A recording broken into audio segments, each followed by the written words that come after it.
Hello, everyone, and welcome to a special edition of the Better Than Rich Show, Election Night Edition. I'm your host, Andrew Biggs. I'm here with my co-host, Mike Abramowitz. Mike, how are we doing tonight? Feeling ready, feeling good. Terrific Tuesday. Is that what today is? There you go. Now, are you somebody who stays up all night and watches the results come in state by state? Or are you kind of tell me in the morning, how do you tend to approach these things? This is last year went to a party for it. The year before that was, I don't even remember. And every other year before that, I don't know if I really remembered much either. So we'll see. I'm very interested more this year than before. So I think this year I might be more engaged in the process than before. Right. I can definitely relate to that. Yeah, I think a lot of people are more interested this year than ever, and maybe people have different reasons for that. And I'm wondering, is it just that as you get older, you get more interested, or is it just some sort of function of Donald Trump is just so polarizing, right? You either love him or you hate him, sort of thing. Or it's tough not to pay attention because he's just so he's always going to create news and just the whole news cycle is around him. So is it just that that's just getting people interested more so, or what is it? So, Mike, I think we lost you here. So, can you hear me? I can hear you. Yes. Yeah. It switched to just your video. Okay. But for me, it's funny. I was with Howard Stern when he was kind of on the up and up, and in his movie Private Parts, there was a scene where it says, our ratings for people that like Howard is, this percentage. And they said, well, why? I said, well, they want to hear what he's going to say next. And then he said, well, what about the people that can't stand Howard Stern? It's even higher. I said, why? Because they want to see what he's going to say next. And it's kind of one of those things where there is a curiosity of what's being said. And for me, though, what I get most curious on specifically is not even the politics right now for this election. It's just the observations of how the media is portraying the politicians and the politics during this. And that's what's so fascinating for me, is just witnessing just different portrayals from different media. So I'll scroll through CNN to Fox and I'll go to ABC and I'll just see how they are portraying the same information. It's fascinating for me. Right. And I think it's pretty obvious, to everyone that they all have their biases, right? Fox leans to the conservative bent, right? They lean right. Pretty much everyone else leans left in the mainstream media. They say the Wall Street Journal is somewhere in the middle or something like that. I think it leans a little bit to the right. There was actually a chart I saw that was mapping these things left to right, news sources from websites to newspapers to news channels, these sorts of things. And I thought that was kind of cool just because no matter what, then you could kind of look at this map. I'm sure someone can find it and maybe drop it in the comments or something, but no matter what, you can listen and then kind of filter out those biases. So I thought that was kind of cool. I don't know who actually sourced it. Of course, if they have any sort of bias in themselves in placing these things, but I thought that was interesting.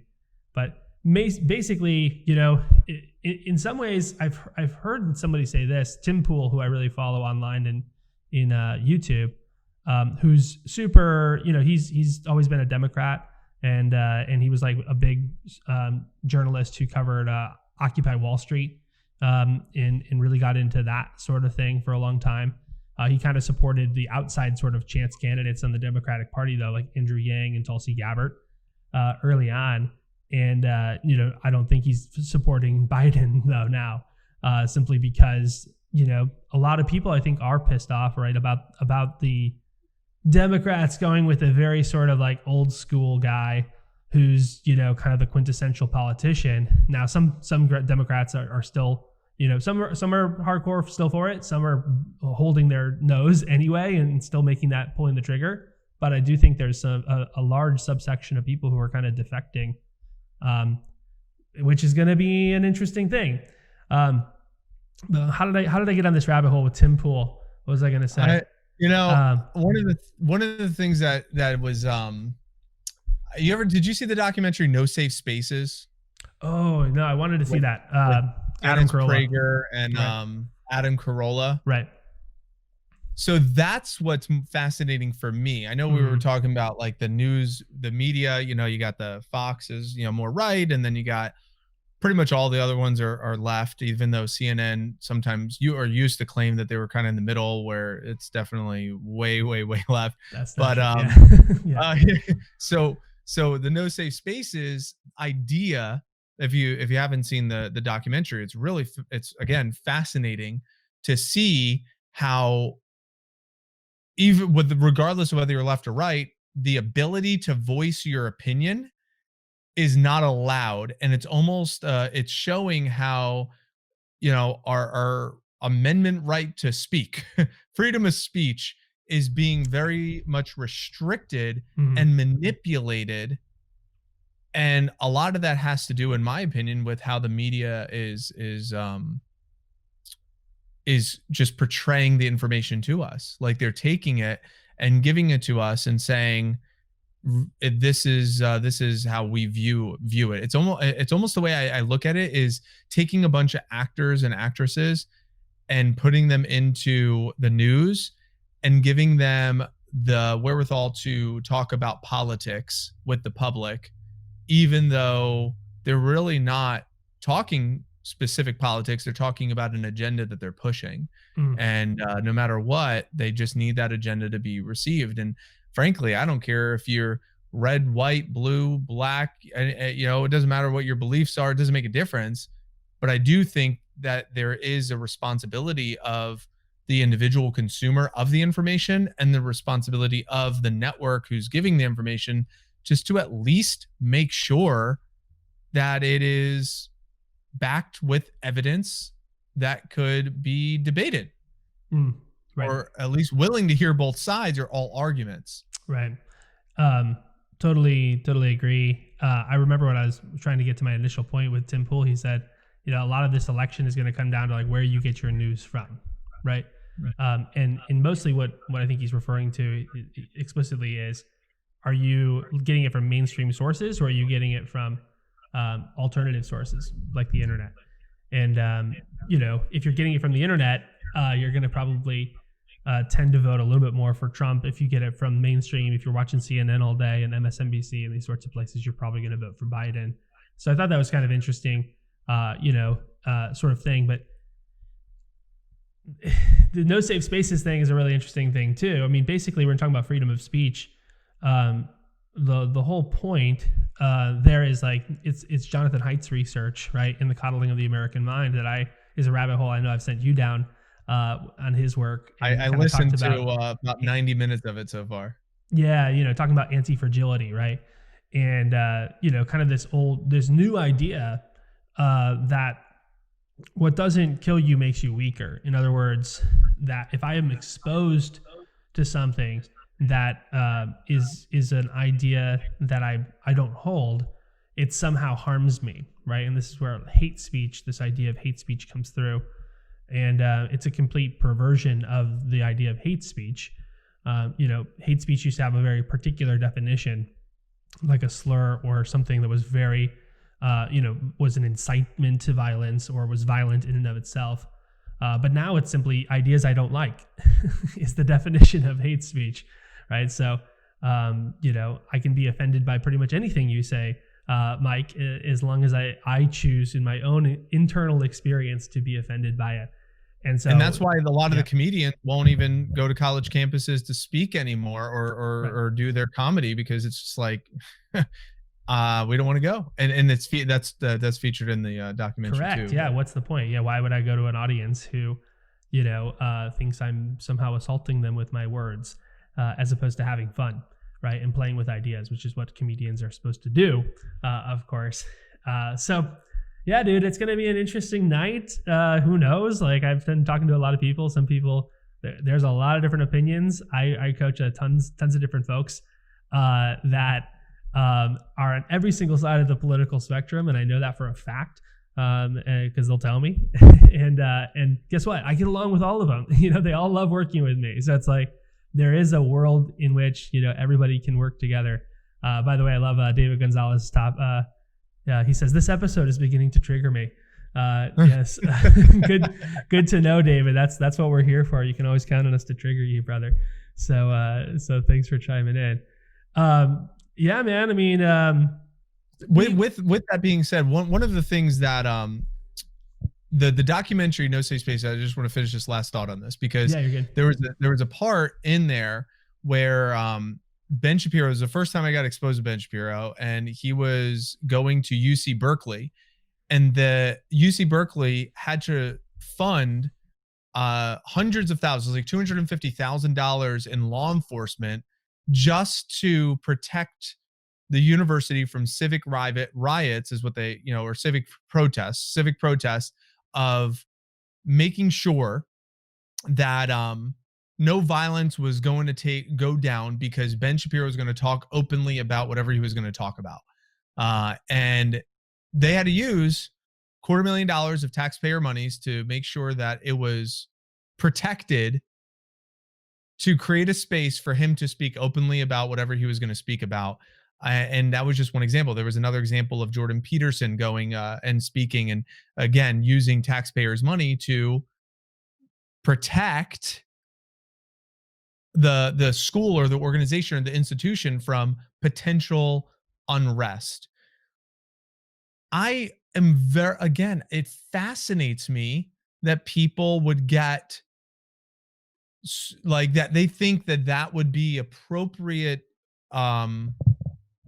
use of the taxpayers' money to use it to protect the freedom of speech that we have. And what's also interesting is I know even, Barack Obama said, anybody who comes to speak to you, you shouldn't silence them.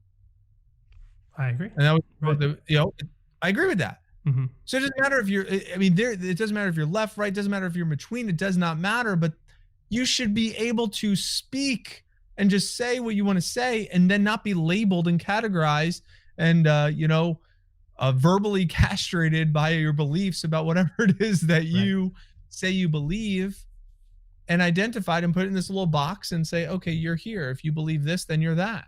Right. Well, the alternative to not spending, $250,000 was just to not have him speak. And I think that in a way, that's a very interesting, sort of a thing, right? It's like, certain people are not allowed, or, things are going to go down, and they have gone down, right? Just to hear someone speak at a lecture, right? And that's how, again, strange this sort of very, very far fringe, but honestly not so fringe these days, sort of far left has gotten. I think that, that's why I admire people like Eric Weinstein and Brett Weinstein, Joe Rogan, who are on the left, but who really are much more classically liberal and actually really still advocate for freedom of speech, even though a lot of their policies are progressive in nature and, they're all for, raising taxes and doing certain, programs and all these different things. Great. But they're also for free speech, right? So it's like, hey, if that's what you believe, let's have a discussion. And I think that's what people really need in this country rather than people trying to silence each other. So it's also really interesting what's happening, with big tech and censorship and all these different things too, which is absolutely a phenomenon that's happening, and people getting censored, people getting deplatformed. It's a fascinating world to dive into. If you're not paying attention, it's probably easy to think it's a small issue or a fringe issue, but basically it's just the control of information. And so we really need to be aware enough to pay attention to these things and speak our minds. I think, creating this show is a platform for us to speak our minds. And I don't even have my mind made up on a lot of things, but it's just an opportunity for us to have discussions and hopefully have discussions that are varying and wide ranging and interesting. I just want to have interesting conversations. And it's not that interesting to have an echo chamber, I definitely saw, some people that I know personally, like unfriending people based on their votes, right? And it's like, you know, I got the popcorn out and like watched somebody, you know, say, hey, if you're voting for this person, unfriend me now. Like, I'm not interested in being your friend anymore. And like this person got like blown up in their comments and had all sorts of like drama going on. And, but the problem there is we create these little worlds, these little bubbles. We're never exposed to anything new. And then how are we going to learn? How are we going to grow if we never expose ourselves to anything new? So anything else on this? And then we can get to kind of our larger point. How to respond. I really, but I like what Ed Milet did on his podcast, where he brought in Donald Jr. and then he also brought on Andrew Yang and just asked them a couple of those tough questions and had them just talk and expose both sides, so people can hear, people like me that, you know, just want to hear, you know, what are some of the policies, what are some of the things that, you know, they're campaigning for, and what they want to create, and what their views are and how they're going to create those things. And, you know, he had that one policy of like giving every American $1,000 a month, right. You know, Universal like that basic income. Yeah. Some sort of policy there. And it was very progressive. It was very unique. It was very different. Something that I wasn't, you know, it wasn't like an entitlement thing. And the way he phrased it, it was really interesting. And it was like, cool. He has some sort of like plan for it. And he had like a way of putting it together and contextualize it and explained it with theory, backed it with evidence of how he was going to do it, versus this is my promise. My promise is blank. And it's just this right.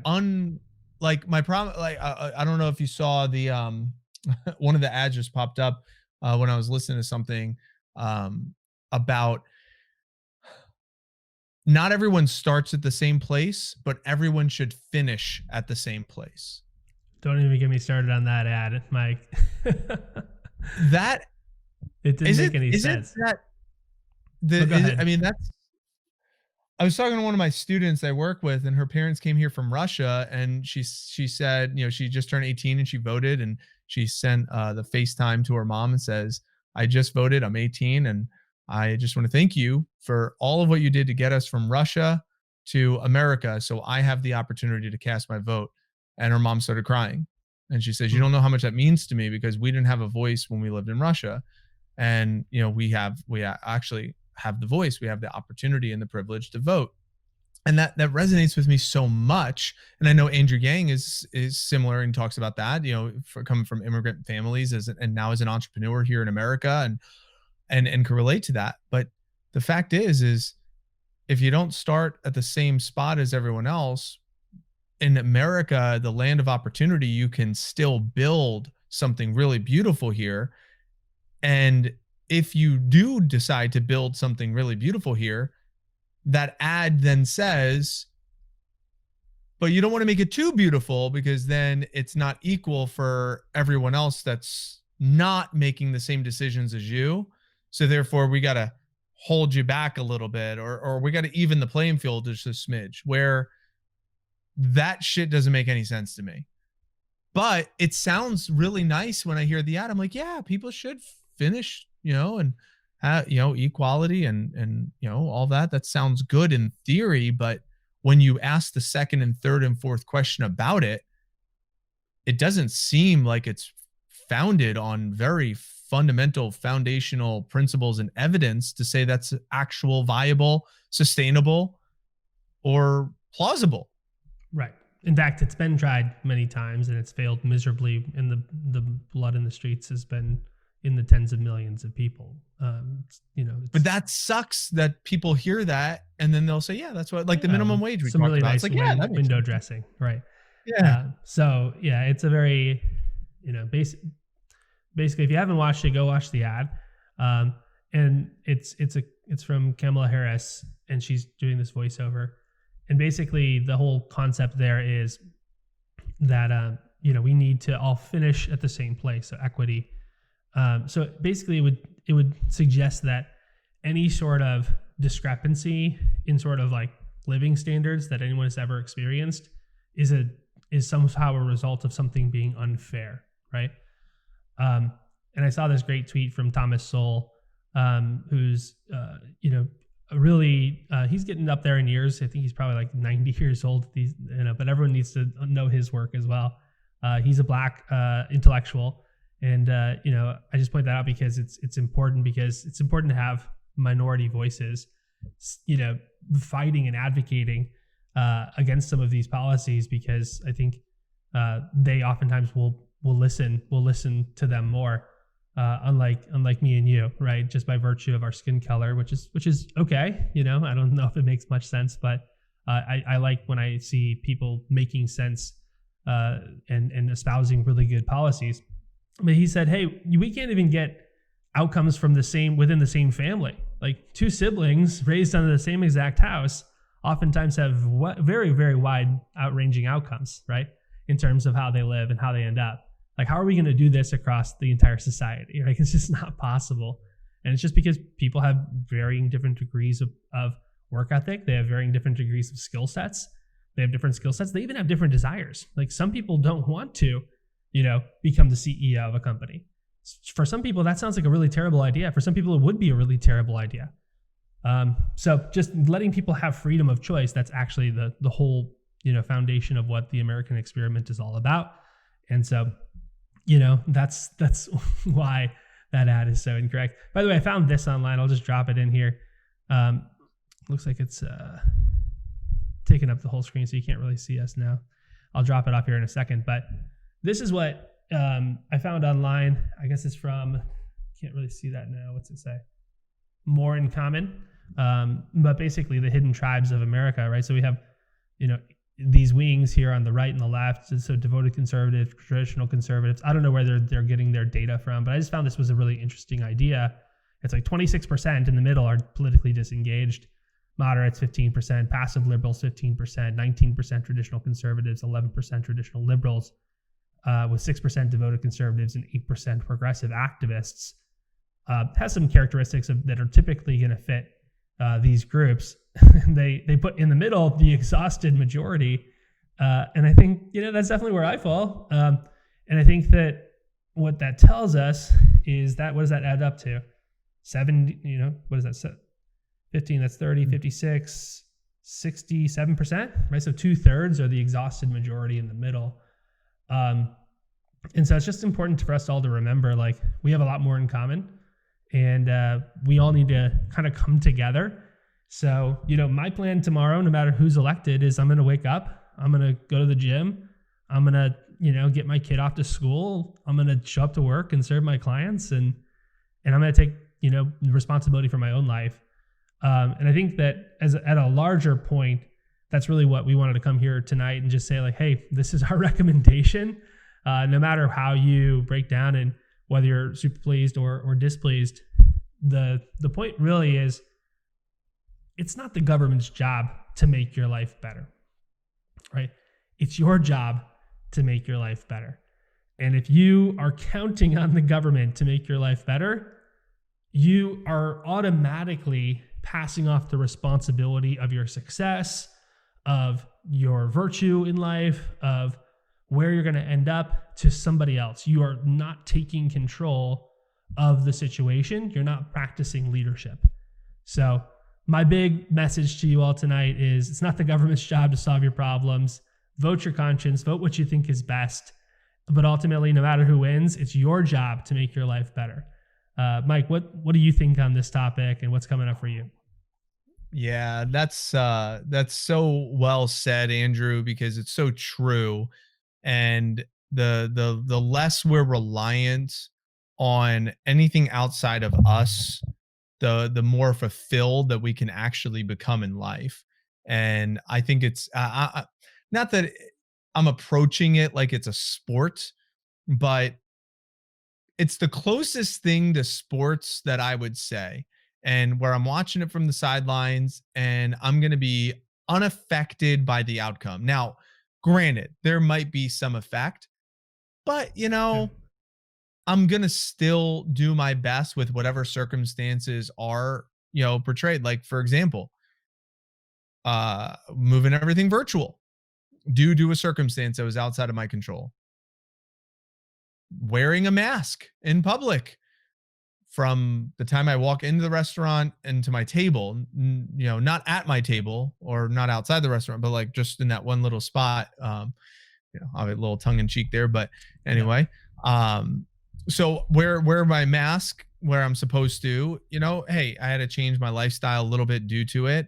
And I think we adapted. So I think there's certain adaptability that we might need to make changes to, but ultimately we've got to be self-reliant. We've got to be self-responsible. We've got to be self-disciplined. We got to focus on what's in our control and allow us to accept what's not in our control. What is in our control? We voted. What's in our control? We talk about whatever we're going to talk about. But what's really in our control is, like you said, we're going to wake up tomorrow morning. We're going to treat our bodies right. We're going to meditate. We're going to go to the gym, maybe read a little bit, maybe journal a little bit, work on our business a little bit, go into our conversations and love on our people a little bit, inspire some people a little bit, and we're still going to do our part. And if everyone just does that, I got to lead to believe that we're going to have a better society that we're going to live in, not relying on the old dude that's going to get voted into office tonight or sometime this week, no matter which old dude it is. There you go. I think it was John Mulvaney, the comedian. He's like, we have an old man contest, an elderly man contest on Tuesday. He was joking, and it's like John Mulvaney. Yeah. He's like, you're going to pick one of the two old men, and like, we might keep the same one and we might get a different one, but we're having an elderly man contest.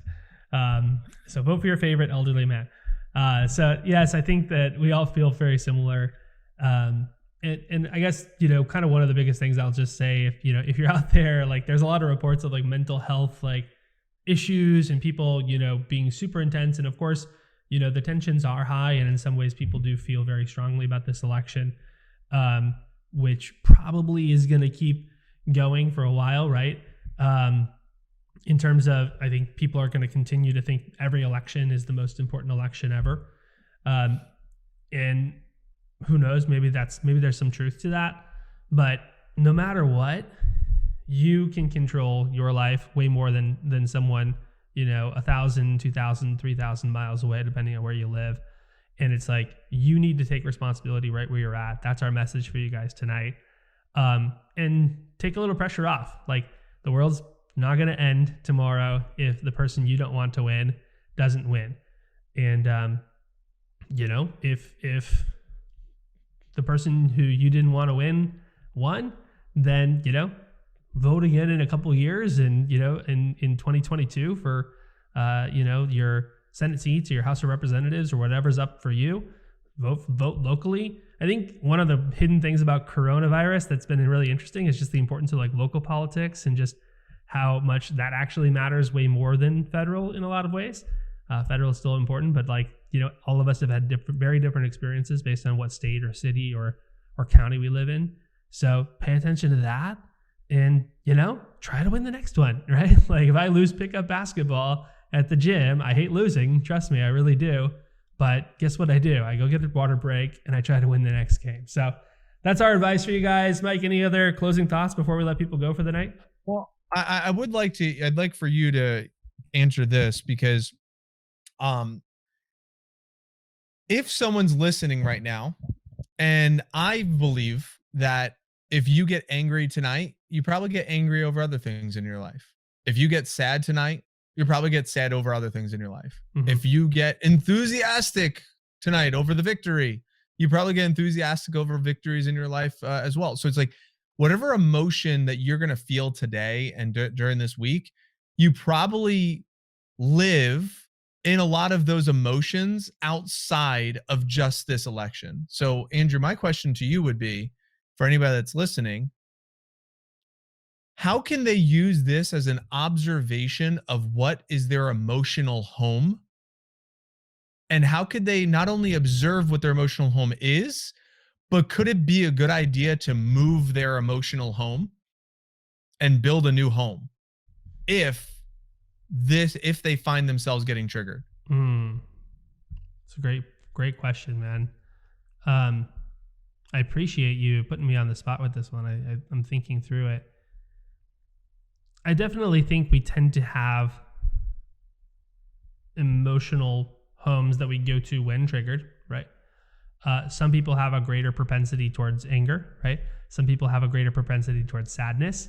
Some people go to fear. Kind of like the lower house emotions, the lowest emotion is guilt. The lowest emotion is shame, then guilt, then apathy, then anger, then fear. So it's like when we're playing in these zones, we kind of have a go-to, right? And so maybe even ask yourself as you're listening, like what's your go-to? Is it like anger, more fear? Do you experience more sadness?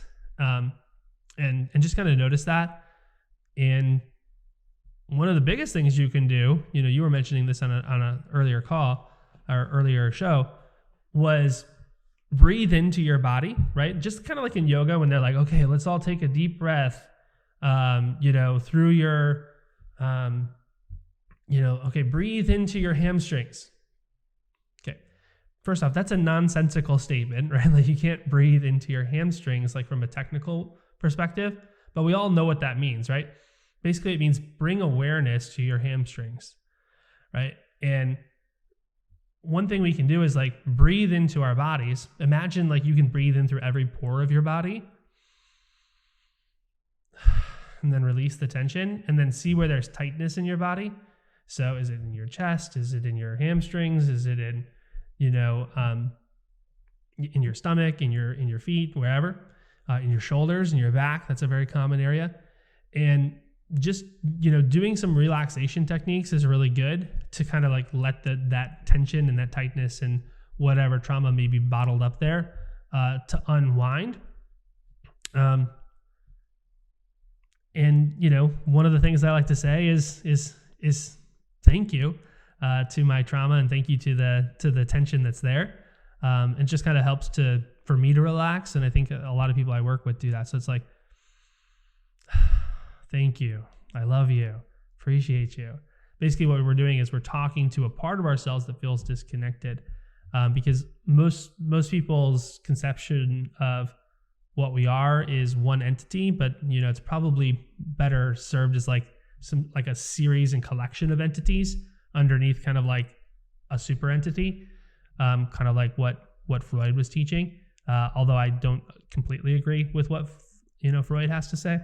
So hopefully I answered the question. Noticing, that's it to start, practicing that. What's coming up for you? Is this sufficient or I feel like I'm not touching it completely? No, that's great. I think it's great. And I think that if anyone that's listening can get emotionally unattached to the outside world and get attached emotionally to their inside world, Mm-hmm. I don't even know. Maybe I could coin that. That sounds really eloquent. I should say that again. So emotionally unattached to the outside world Mm-hmm. and attached emotionally to their inside world. Mm-hmm. So if I don't know if anybody's coined that, but if they haven't, someone should quote that and put -- Mike Abramowitz underneath that, because that sounds really good. But awesome. That's I think it's a great point, because basically, it's all about external stimulus. Like we're getting triggered by something, whether it's an election or it's, someone cuts you off in traffic or whatever. And it's just bringing up something from the past. So the more we can, get attuned to that, the better. And generally speaking, you're going to be more even keel. So by the way, Jonathan in the chat, what's up, Jonathan? How are you? He says he did yoga after work today. It helped a ton. So probably a really good idea tonight, if you can do some yoga and, or go to the gym or do something to expend some energy. I think that's a really great idea tonight for everybody. So you can be more grounded as you're experiencing whatever you're experiencing. But yeah, man, this has been fun. Any other closing thoughts before we let everyone go? No, just enjoy that we live in a country where you have the freedom to vote, and then you also have the freedom to speak your voice, and you also have the freedom and the liberty to create whatever life it is that you want to create. There's too much evidence out there that says, regardless of who's in office, you can create a beautiful life. and I would draw confidence from that evidence and not get trapped in what the media is feeding you and triggering some of those emotions that are more of the lower energy that aren't going to serve your cause or your purpose. Love it, man. You are not a victim if you're listening to this. Everyone is in control of their own destiny. And if you need any help with that, give me a call, shoot me a DM, drop me a line. I'd love to give you a free call, a free chat, and help you wrap your head around how you're not a victim. This has been fun. You said it beautifully. Enjoy your freedoms, enjoy the fact that you get to vote. And no matter the outcome, if it works out in your favor, great. If it doesn't, vote again next time. This has been fun. Thanks, everyone. Remember to leave today better than you found it. Catch you guys later. Bye.